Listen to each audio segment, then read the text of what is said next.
Many pundits refer to popular culture to illustrate their views on conflicts of the day. Tom Luongo, writing in Gold, Goats and Guns, likened the Ukraine situation to a game of Calvin Ball, where Bill Watterson's comic strip character Calvin makes up the rules as he goes along. I'll follow suit in describing Ukraine as a nation of innocent people being played as pawns in a game not unlike the Korean television program Squid Game, where a group of super rich elites toy with the lives of the downtrodden for their own perverse amusement.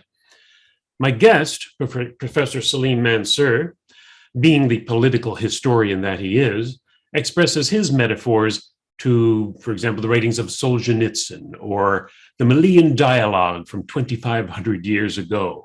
Salim, when you sent out an email letting your friends know of our last conversation on Ukraine, the text of which, by the way, may be found on my Substack, robertvaughn.substack.com, and I also understand that it's been published in the Epoch Times.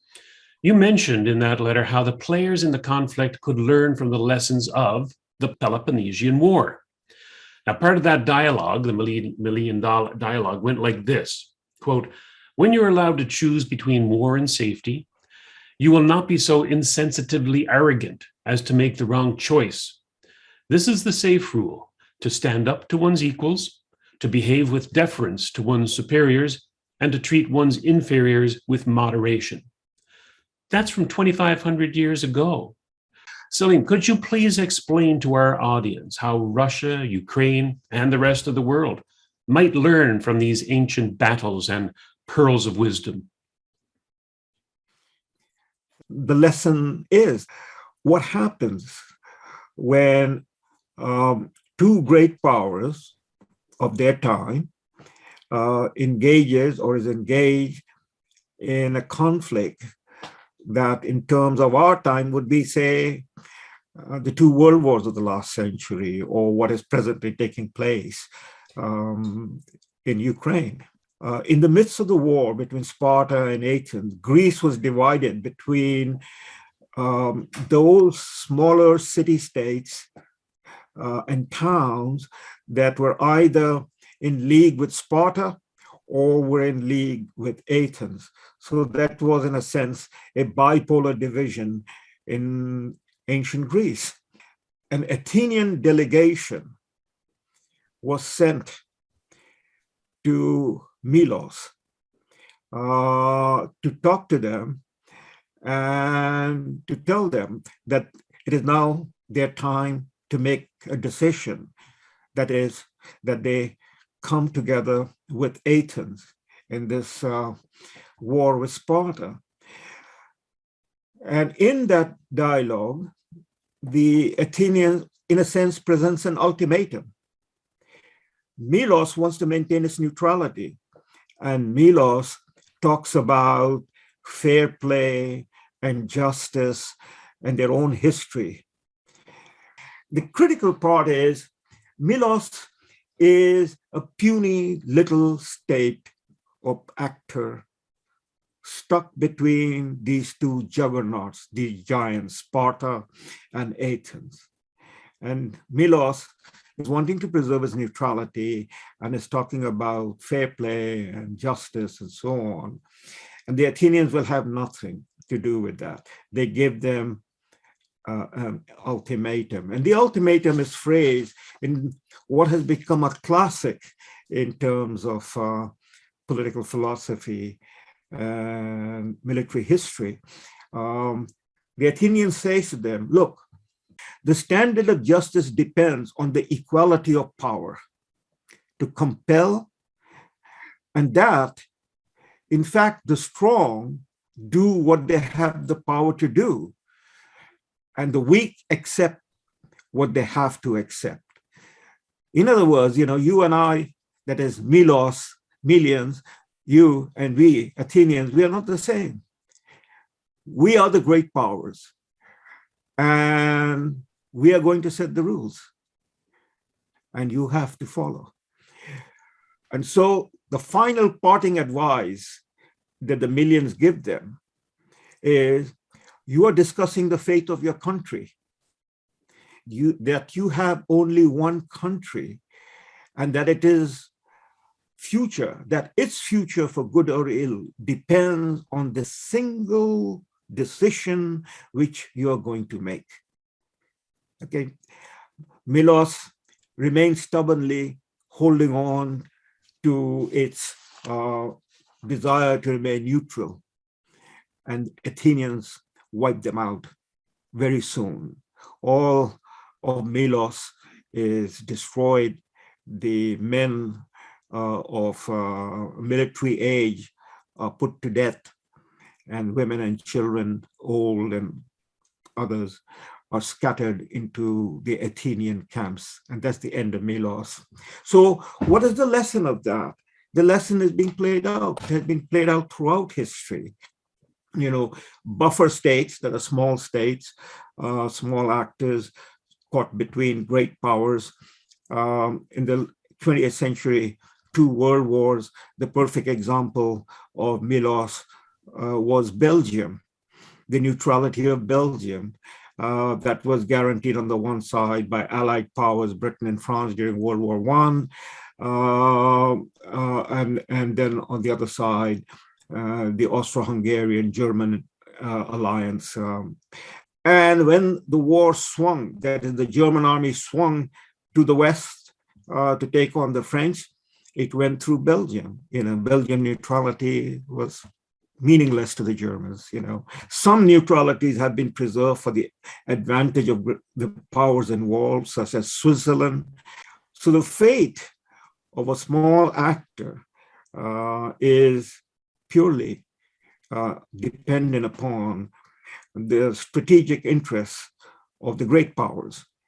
So we're talking about geostrategy, and we're talking about geopolitics. And here we have the situation in Ukraine. Whatever is the argument on one side or the other, and the argument is floating all around. So I was drawing attention to the fact, you know, however you weigh the argument, the lesson of Thucydides that has stood the test of time is that Ukraine is, or rather Russia is to Ukraine, Athens was to Milos. Russia, the great power, will not allow Ukraine, whatever the legitimacy of Ukrainian wishes and desires and demands, to become a partner with NATO and the West, with the daggers drawn towards Moscow, even if it is called a defensive alliance, just as what it was the situation during the Cuban Missile Crisis.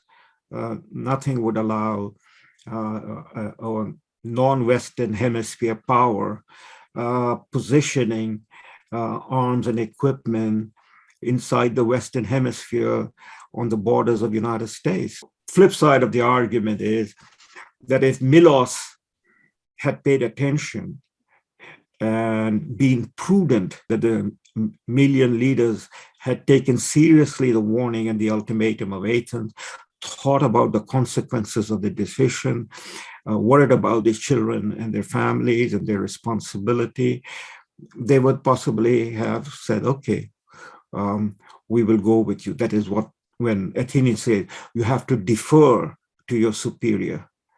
So that's the deference, that's the prudence. Now, there will be objection from those that, well, what about the rights and freedom of the Athenian people? They rather fight and die than be slave of the Athenians. Well, they stood for freedom, or their neutrality, which was their freedom, and they died as a consequence. So yes, in that sense, they died not being slaves, the men, but their women, their children were all scattered and turned into slaves by the Athenians. So the choices that people make, and that was the warning that Athens left behind, the choices that the leaders make has to weigh in all of these calculations in terms of their interests, their safety. And that's what is being played out right now in Ukraine. It's funny that you mentioned Switzerland, or rather appropriate actually, because they just broke their neutrality. They just broke their neutrality for over 200 years by agreeing to sanction Russia financially with their banking system. I never thought I'd see the day when they would take a side in a conflict like that. Would they, reap what they sow in the future for betraying their own citizens' neutrality? Yeah, I mean, this is where we are. We have arrived 30 years after the end of the Cold War, and we've talked about that, and the collapse of the Soviet Union in 1991, the breakdown of the Berlin Wall, the removal of the Berlin Wall, the unification of Germany, and so on and so forth. That was the end of the Cold War. The Cold War was a bipolar world, and we entered into a situation, a moment in history, which is the unipolar moment, complete supremacy of the United States in world politics and world affairs. And the United States leading a coalition, as it announced, President George Herbert Walker Bush announced toward the end of 1991, September 1991, that United States will lead the new world order. 30 years later, we are now completely more or less open to understanding what was the new world order that President Bush was talking about. Maybe he himself was not clear about it in his own mind, but it was a new world order that he was initiating, that is, the United States was initiating liberal, rule-based one world order. And this is 30 years later, this is where we have arrived, where under the unipolar power, unipolarity, America joined up with the World Economic Forum's ideas, the Davos crowds and the UN Global Agenda under the umbrella of the United States unipolar might, was to create a system of the world to which everybody else would hand over or neutralize their sovereignty. And that test has now come, because what has happened in Ukraine is a war that was fabricated and engineered by the United States, by the Biden administration, as it had started off during the Obama administration. And we have talked about this, I mean, it's now all absolutely clear. The Russian, Moscow, Boris Yeltsin, and then Putin succeeding Boris Yeltsin, had made it very clear about the red line, that Moscow will not accept anything crossing that red line. And the red line was Ukraine and Georgia, as American-led NATO started pushing the NATO boundaries eastward towards Russia from middle of 1990s. And so here we have arrived, and the pushback has taken place, but it's a pushback in Ukraine against the globalist agenda that United States has been pushing. Could this, Salim, could the actions of Ukraine and their parliamentarians be little Milos, the little island of Milos, siding with, in this case, the bigger Sparta? Because the West and the New World Order, led by the United States, is certainly massively bigger than Russia is. However, by siding with Sparta, by siding with the New World Order, they may be sealing their doom. There was a Ukrainian parliamentarian, leader of a political party, came out, I believe, on Fox TV and said, "We are fighting for the New World Order." It's explicit. We know that we not only fight for Ukraine, we fight for this new world order for the democratic countries. We knew that we are the shield for the Europe. We knew that we are protecting not only Ukraine, we are protecting like all the other countries that would be next if we fail. It seems that most of the governments in the West, of course ours in Canada, is a prime example of that. So the Western powers, the Western democracies, members of the European Union, members of NATO, the G7 countries. And inside the Security Council, most of the European states are now part of this new world order, pushing the globalist agenda, the World Economic Forum and Davos crowd. So Kari Rudik, the Ukrainian parliamentarian, basically dropped the mask and spoke out clearly that this fight is about New World Order and Ukraine's place in the New World Order. Ukraine is the pawn in that sense of the New World Order. I mean, they were going to test, the New World Order was going to test who will stand opposed to it in that sense. And this is the test that is now happening, whether the forces of the New World Order led by the United States, the Biden administration, is going to prevail over Russia, or Russia will stop Ukraine's move into the New World Order orbit. And if that happens, likely it will happen, and then there will be further reaction. This is not over. Then Ukraine is simply the battleground. You know, it is where, if I use another metaphor, an African saying goes, when elephants go to fight, the grass beneath their feet are ruined. So the elephants engage. Is the engagement taking place in Ukraine, and Ukraine is in the process. Ruin is of no consequence to the people of the New World Order. As a matter of fact, wouldn't you think that Ukraine is being rather foolish in their actions, given that a lot of them are ethnic Russians? Russia's right on the border. NATO countries bordering there, Romania, for example, have said, we're not taking part in this. You're not a NATO country. We have no obligation to come to your defense. We're not going to allow munitions from Europe to cross our territory to go to Ukraine. I think they picked the wrong side. What do you think? Ukraine picked the wrong side in the sense of the Ukrainian leadership. I mean, this thing did not start 10 days ago. This thing started with the Obama administration in 2008, coming in 2008, 2009. But preceding Obama's administration was George Bush's 8th year.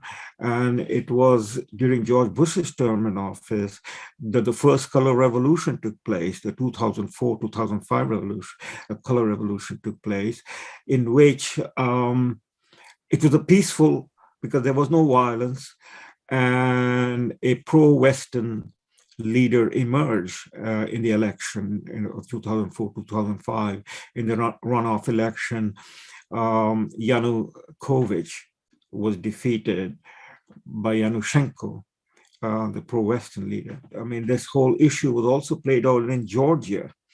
And in Georgia, the results were equally murky. And then after the Georgian leader at that time, with the end of the Bush administration, I believe he was ousted. Russia came in, Russia stepped in, again, drew the red line. But Ukraine is the most bitterly contested area, pawn on the field. And in 2009, when Obama administration came in, the departing ambassador, which is now all on public record, the US ambassador from Kiev, William Burns, who, by the way, was the Republican appointed ambassador in Ukraine, and now presently is the CIA director in Biden administration. So William Burns' memo to the Secretary of State Condoleezza Rice was very, very clear, in which he wrote that Ukraine is the reddest of red line for Moscow. So Everybody knows that, but that knowing that means not going to accept it. That is, the World Economic Forum, globalist actors, George Soros, the Clintons, and so on, they're not going to accept it. They know that this is it, but they're going to goad Ukraine to make the decision. But here in Canada, right here in Canada, those of us who have for years and years stood up to talk about freedom based upon individual right, we who oppose globalism, which is basically handing over our national sovereignty to the globalists, we have to be able to distinguish and understand not only what is at play in geopolitical terms, that's where Thucydides' Million Dialogue was what I was referring to, but we also have to take into account the higher ethical grounds upon which to be able to distinguish between the actors, not only the local actors, in this case, Ukrainians, but the global actors, that is primarily in this situation, the Russians, and then the Western actors, primarily Americans, the British, the French, the Germans, and so on and so forth. But most importantly, the Americans, because they are the leader of this bloc of the globalists with the Democrats in power. I just want to point out that to the question that you were asking, the choices that people make are very often choices that they would not have made if they were themselves free people. Yes, well said. And if they understood the consequences of the choice for the people that they are responsible. So we are talking about ethics, we're talking about responsibility. We are ultimately talking about what is, in that fundamental sense, the driving factor should be the driving factor in making judgment, which comes about as a result, you are a free individual. And even as a free individual, when you're making a choice, you're making a choice that in which you're going to pay a price. You're willing to pay that price for yourself. But what about if you are in a leadership position, the choice you make, the price will be paid by those who possibly disagree with your decision, who are not in a position to make a choice. So there too, in the case of the Million Dialogue, the Athenian delegation was speaking to the Milos representatives, the Council of Milos. They were not speaking to whatever the population of Milos was. And they were telling the leaders of the Council of Milos, the Melians, you will make a choice. And you are going to choose in terms of your safety and your security. You're going to be choosing. This is your only country. And you will bear the whole responsibility for that. You see, so the dynamics keeps changing in the sense of what is that larger frame, what is the larger ethics in war.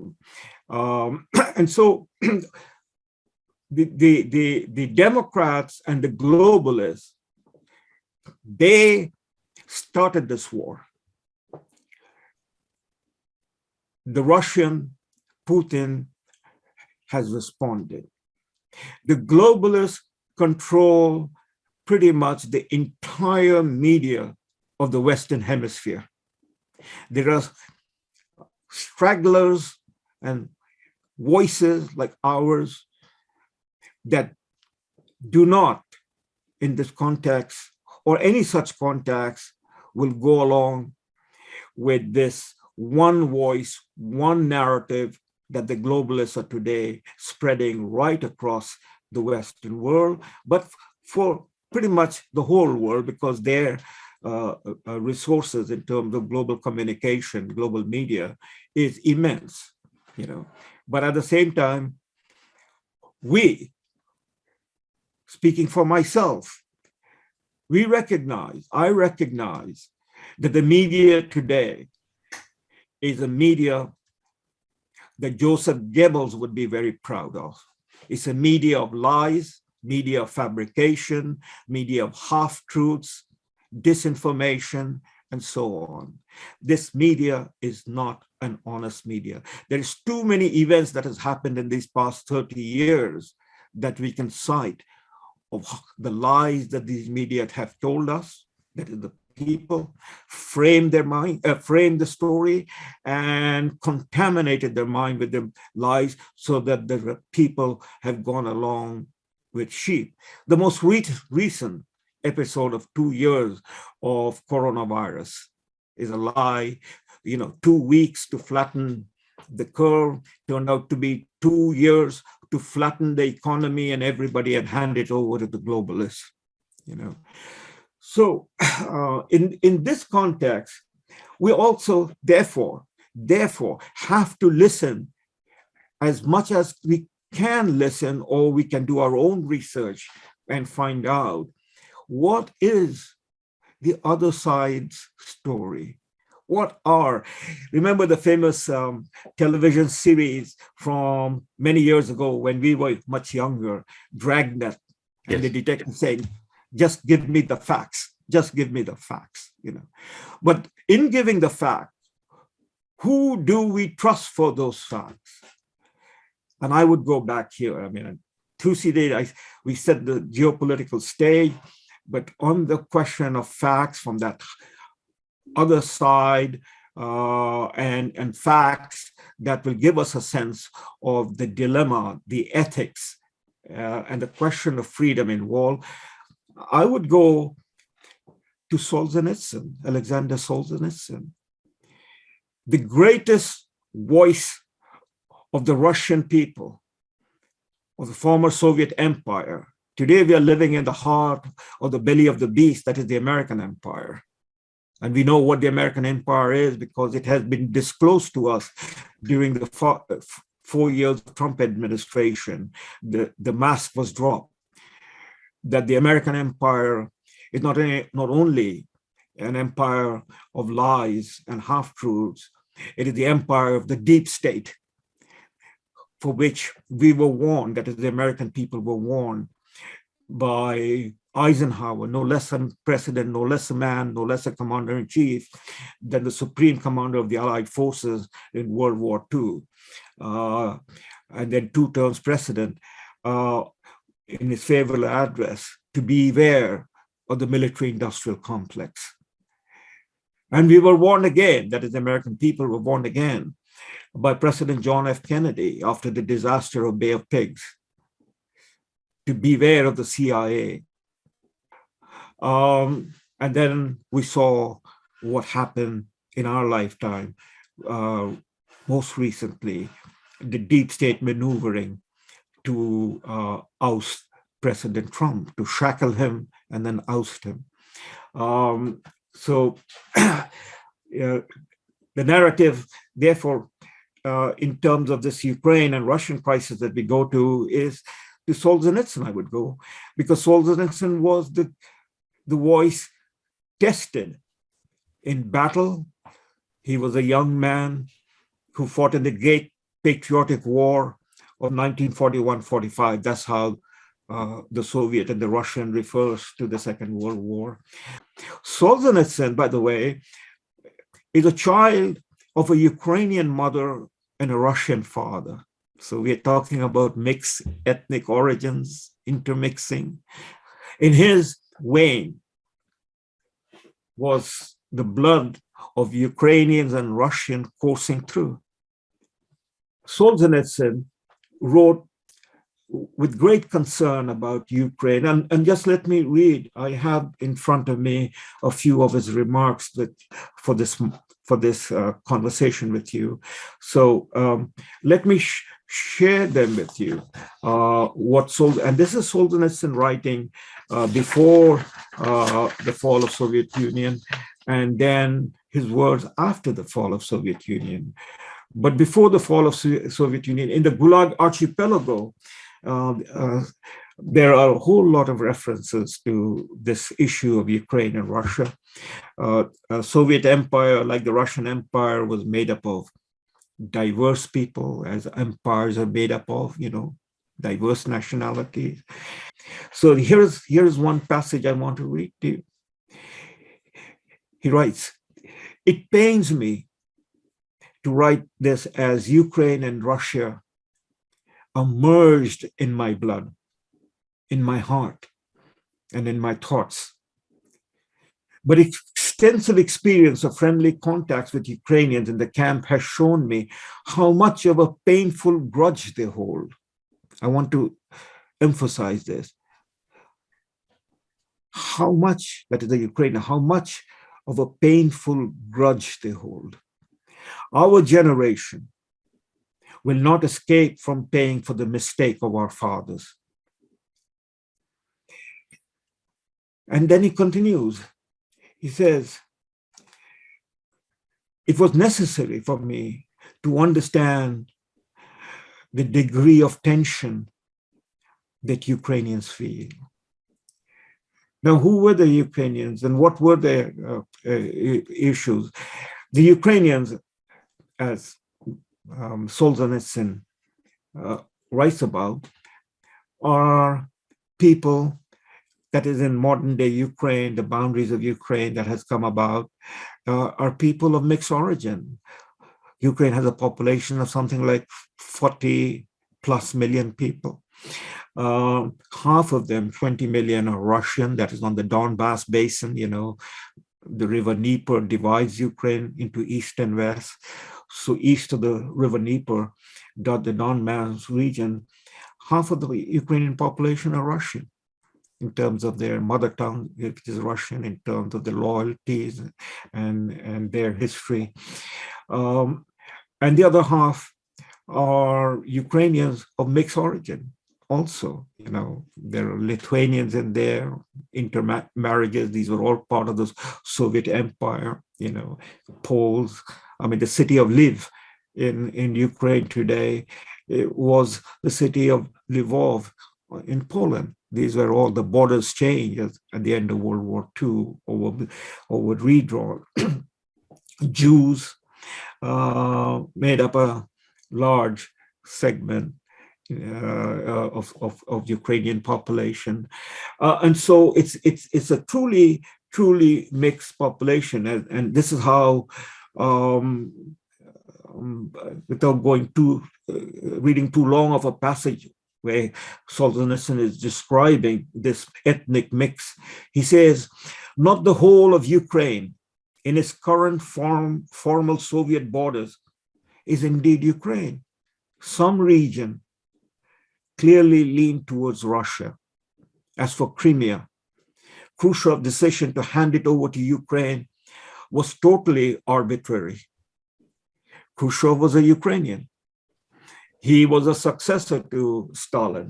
And his decision in the redrawing of Ukrainian maps after Stalin's death and after World War II was, in a sense, you know, he leaned towards his own Ukrainian connection and handing over areas that were not part of Ukraine. He says, "The problem, however, exacerbated by the red-hot passion and the resulting sizzling temperatures were pernicious. I have repeatedly stated, and I'm reiterating here and now, that no one can be retained by force. None of the antagonists should resort to coercion towards the other side or towards its own side. The people on the whole, or any small minority it embraces, for each minority contains in turn its own minority." That's the reality of a country with mixed ethnicity, you know. And Ukraine, over the centuries, was veritably mixed with ethnicities. So that point needs to be stressed.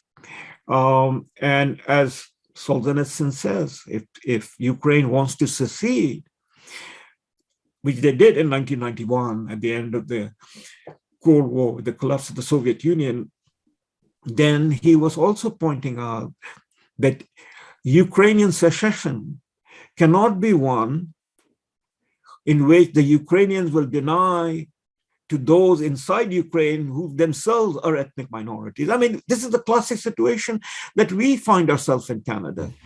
Remember, after the 1995 referendum in Quebec and the reference made to the Supreme Court, it was very clear that if the Quebec is going to separate, then that very referendum will have to take into account, or the post-referendum situation will have to take into account the vast territory of Quebec that was not French. It belonged to the First Nation, pockets that are of mixed population, Anglophones, and so on and so forth. So it's going to be a very, very difficult divisions to make. And that's exactly what, I mean, I've come from a background which is India of mixed ethnicity. And India is still paying the price. India and its countries that was formed by the British, but partitioning India, is still paying the price in terms of ethnic conflicts. So yeah, these are immensely complicated problems in a political sense. But Solzhenitsyn's point was to rise above all of that, on ethical and moral grounds, and he was holding out that promise that, look, there is a lot of grievance, whichever side of the debate you are. And Solzhenitsyn was on both sides of the debate. He understood the grievances, and just run through just a few of those grievances, in the 1930s, the Ukrainians were made to pay the price of Holodomor, or the Great Famine, as a result of which the estimate of people who perish in that famine is huge. And the estimate is somewhere between 7 and 10 million people. That's a huge amount. And who was responsible for it? The Soviet leader, Stalin. But who was Stalin? He was a Georgian. He was not a Russian. He was not a Ukrainian. And then the Second World War comes along. And in 1941, September 1941, you have this massive atrocity in Kyiv, on the outskirts of Kyiv, in the called Babi Yar, where 34,000 Jews, men, women, and children were brought together and killed under the orders of the German commanders, but the killing was carried out by Ukrainians. Those who form the allies of the Nazis, the neo-Nazis, and they continue to exist. And Ukraine, modern Ukraine, has the largest concentration in the world of neo-Nazi groups. And people like those who followed Stephen Bandera, the Ukrainian leader who was basically pro-Nazi, their descendants are around, and they're running around in modern day Ukraine. They are the neo-Nazis. They are the ones who have been pillaging, attacking, and shooting people in the Donbass region who are Russian. So it's a mess. And then there is, their descendants who are scattered around the world, particularly the two largest Ukrainian diaspora in the world is, number one is Canada, the largest diaspora. And then there is the United States. And here we have the case of a deputy prime minister whose grandfather served the Nazis both in Ukraine and in Poland. That is Joseph Goebbels and the SS. These are all on public record. And yes, the granddaughters, grandsons, grandchildren, great-grandchildren should not be carrying the sins of their great-grandparents.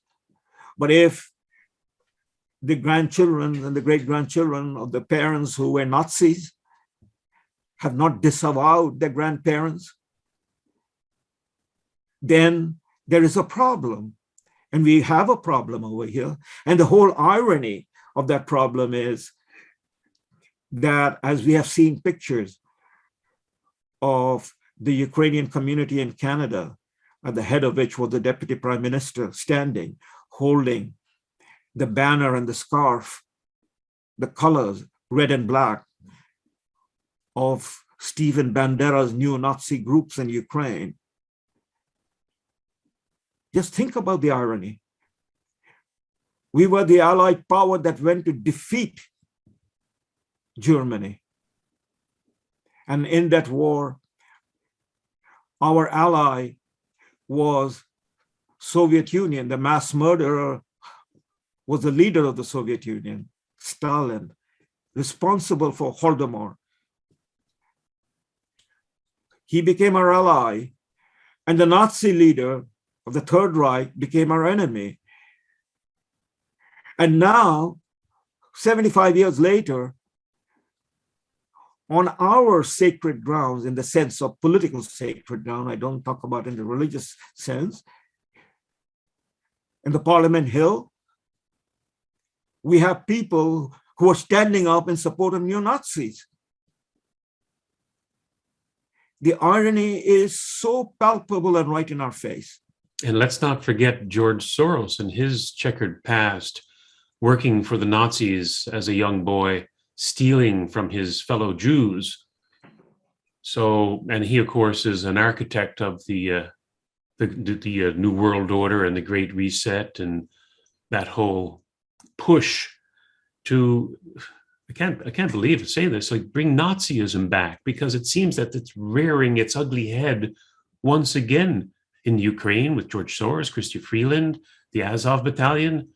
This is quite amazing, and we forget history at our peril. And yes, we forget, but Robert, we live history too, because you see, it's not forgetting something that is past. It is a continuum. We live history. We live in the shadow of history. We live in the currents of history that is flowing through us into the next generation. So how do we mend those history? How do we come to terms with it and transcend it so that, you know, we won't either repeat them in our lifetime, but we will also, in that sense, you know, raise our children to transcend those currents of history and not be trapped in that history. And anybody who wants to remember history, talk about history, because history is never lost. 25 centuries ago, what Thucydides said is as relevant today as what we are talking about would be relevant when we are long gone. And so the point I was driving at, I'm only referring to the Deputy Prime Minister because she is the Deputy Prime Minister. We are not talking about some Joe Blow in Canadian Prairie. So here we have the situation. I mean, how could she have risen up if she wanted to? She's also, in some ways, an intellectual, isn't she?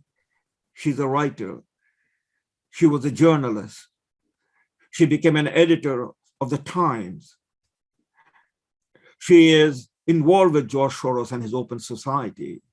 So she's an intellectual with very questionable background and very questionable politics, because it is the politics of George Soros. So instead of using what nature and God gave her as a gift to rise above that situation, she has not disavowed her grandparents, but as in recent days she has demonstrated, she has picked up the banner of her grandparents, the Stephen Banderas of this world. But going back to Solzhenitsyn, how, the question that hangs, I mean, what, for instance, would have Solzhenitsyn said? How would he have intervened knowing the disaster that is in the making, putting aside the globalist agenda of the UN and the World Economic Forum and the Democrat Party and all of those people who have signed up in the Western governments and the Western elite for this agenda that will turn basically the people into serfs and slaves of the oligarchs who will run this program, this globalist agenda. How would Solzhenitsyn have intervened? And his intervention would have only been by words. That's the prophetic intervention, by words. And it is left to then the leaders to integrate those words, understand those words, understand the meaning of those words in both terms of history and in terms of ethics, and translate it into policy. So I fall back, taking Solzhenitsyn, what he might have said or would have said, definitely, given the record he has left behind, to some example that we can pick up from history, who then acts on such words in history. And the finest example in my mind is that of the 16th President of the United States, Abraham Lincoln, the man who was faced with the worst war in American history, the Civil War. And then in his inaugural speech, which is, by the way, one of the finest speech ever given, and the man was dedicated to what he was saying, because you have to bring a close to such wounds. You have to, as a leader, you have to be able to heal the wounds and then demonstrate, again by leadership, the path forward. The speech is one of the greatest speech made. And I just want to read a few things, because remember what the war was about. Again, it is analogous to what's happening in terms of Ukrainian conflict with Russia at the ground level. All the ethnic complexity, all the past history that comes to the forefront. And this is what he says. He says, both, that is us, Union and Confederates, both read the same Bible and pray to the same God, and each invokes his aid against the other. It may seem strange that any man should dare to ask a just God's assistance in wringing their bread from the sweat of other men's faces. But let us judge not, that we be not judged. The prayers of both could not be answered, that neither has been answered fully. The Almighty has his own purposes. Woe unto the world because of offenses, for it must needs be that offenses come, but woe to that man by whom the offense cometh.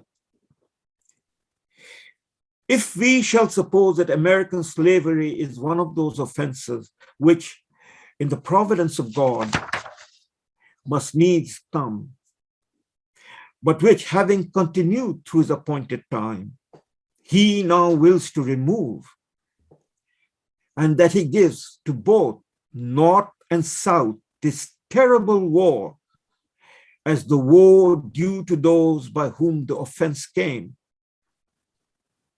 Shall we discern therein any departure from those divine attributes which the believers in a living God always ascribe to him? Fondly do we hope, fervently do we pray, that this mighty scourge of war may speedily pass away.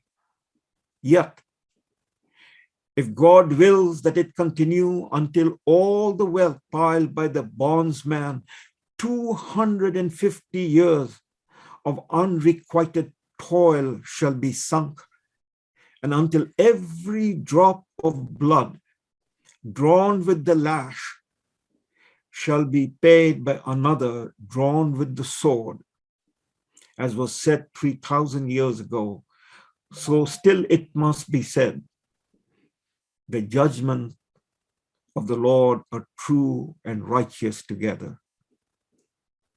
And then he culminates with malice toward none, with charity for all, with firmness in the right of God, in the right as God gives us to see the right. Let us strive on to finish the work we are in, to bind up the nation's wounds, to care for him who shall have borne the battle, and for his widow and his orphans, to do all which may achieve and cherish a just and lasting peace among ourselves and with all nations. Now, Putin is not Lincoln, but Putin is not Darth Vader that now the globalist press is painting him for. Putin is a nationalist, which Lincoln was. Lincoln was a nationalist and American in the sense Lincoln was a patriot. Putin is a patriot. He's a Russian patriot. And Putin is standing for Russia. However, if Solzhenitsyn was around and Putin was taking his counsel, it was up to the Russian leadership. It would be up to Putin. But they did not do what Lincoln did. No one since the collapse of Soviet Union in 1991, Gorbachev was gone, but Gorbachev didn't rise to the occasion. Possibly he never had the opportunity because things happened so swiftly. Boris Yeltsin, he didn't. He was, in a sense, a person of temperament that in no way one would imagine he could have played the role that would have been a Russian role, a Russian version of Lincoln. But Putin could, and Putin can still, that in public, from the podium that he occupies as Lincoln occupied, that is the highest podium in his country, to speak out in the manner Lincoln spoke out, to ask for forgiveness, to make the repentance, to turn towards one's creator. So it was left to the Russian leadership, and the Russian leadership being Putin, to stand up and make that apology, seek that forgiveness, recognize. What Khrushchev was doing, de-Stalinization, it was simply in the sense of power. But what was needed was to transcend power. And that has not happened. Now, I would not, in sort of wrapping this up, I would not suggest in any way that if Putin had done that, or if Putin does that, that would lead to immediate reconciliation. It hasn't happened with Lincoln. American history after Lincoln remained gruesome in the South. The rise of KKK, the Jim Crow law, segregation.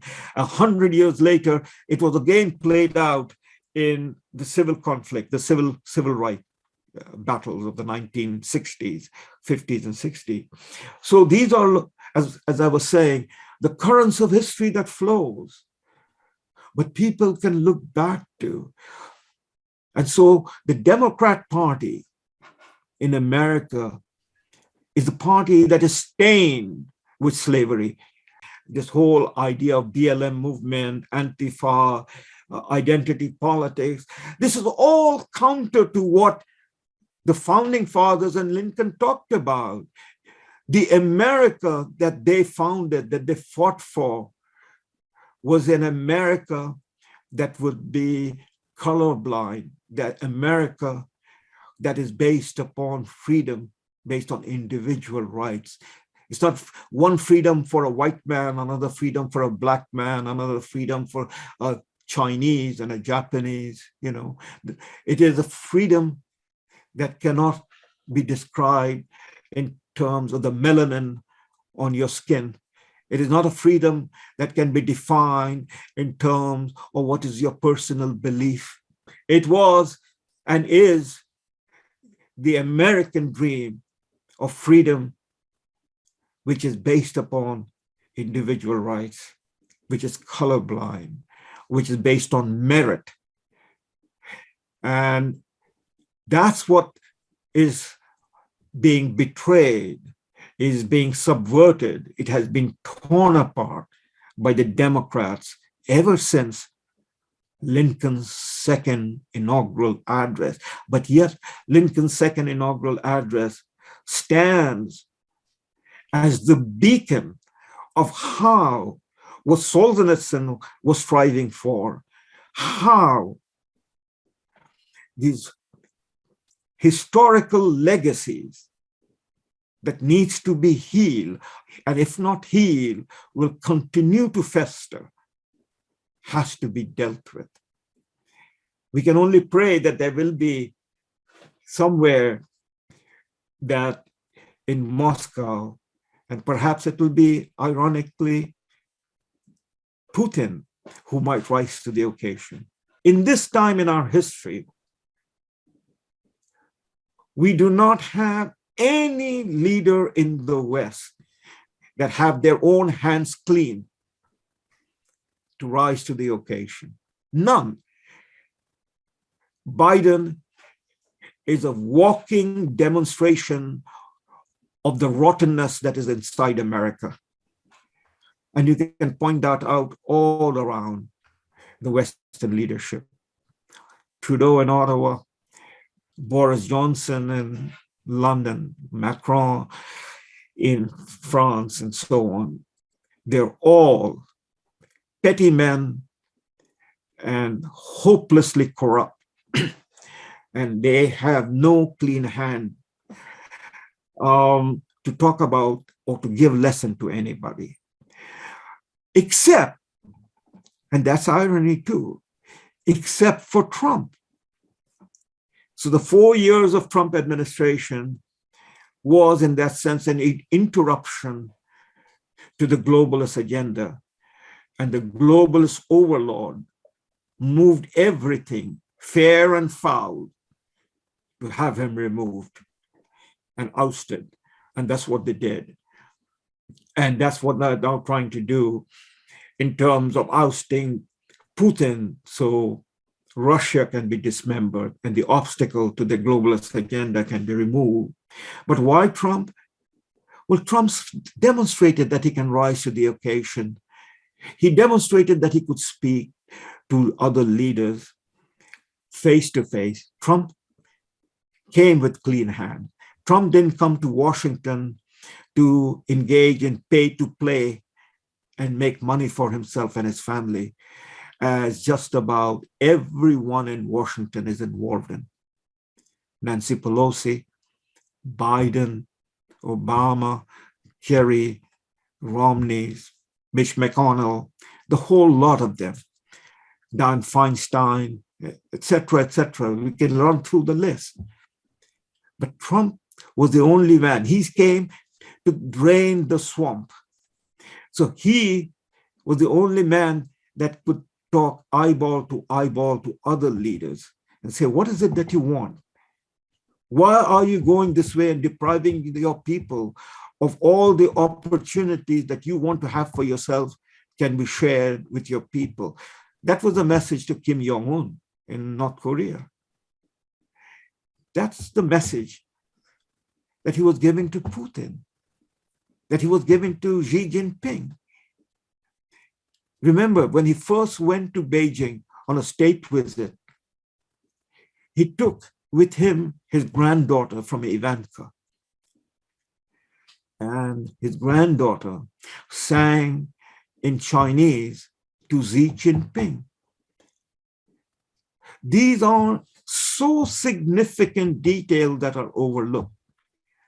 That while Trump was engaged in changing the equation, that all the previous presidents, going back to George H.W. Bush, had been involved in moving the supply chain and offshoring manufacturing from America's heartland to China.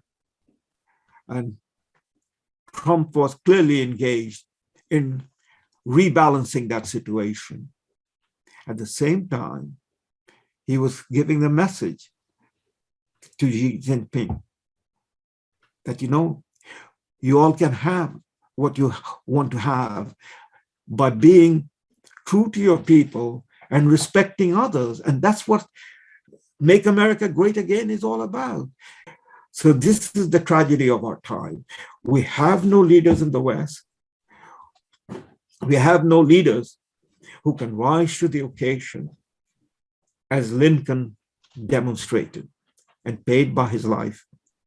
But Lincoln stands as a giant in the world in terms of how he conducted himself and how he spoke to the people who look forward to finding ways in which their wounds can be healed. Nobody thinks that they can go back in time and bring back those people lost in Holodomor or lost in Babi Yar. But those pains needed to be healed, and Solzhenitsyn understood that. Thank you, Salim. Thank you.